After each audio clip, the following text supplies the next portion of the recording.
Welcome everyone. You may have a black screen of death in your Google Pixel 7. So, you try touching the screen, that's not working.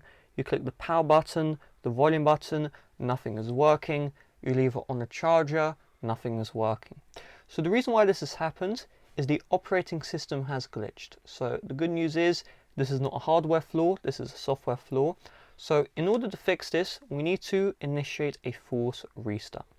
So do keep in mind my Pixel 7 is working, but yours, okay? If you see a black screen, all we need to do is we need to press and hold the power button and the volume up button together, and we're going to keep these two held down until we see the Google logo. It's that simple.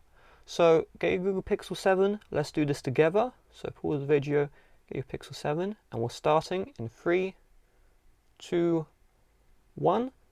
Press and hold power volume up. Keep these two held down. In my case, I see, of course, the screen. In your case, you're going to see absolutely nothing. Just keep these two held down. Do not release, okay? In your case, you probably will just still see a black screen the whole time.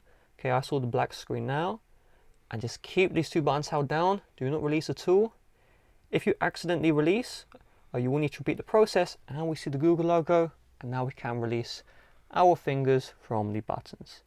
That should fix it for most people. If that doesn't fix it, you will need to contact Google. You may have a hardware fault and Google may need to fix that. So you do have 6 years of warranty from the delivery date if you're in Europe and you bought from Google directly. If you bought from anywhere else, you have a year warranty from Google, and that's it. So with that being said, thanks for watching. See you guys later. Bye bye.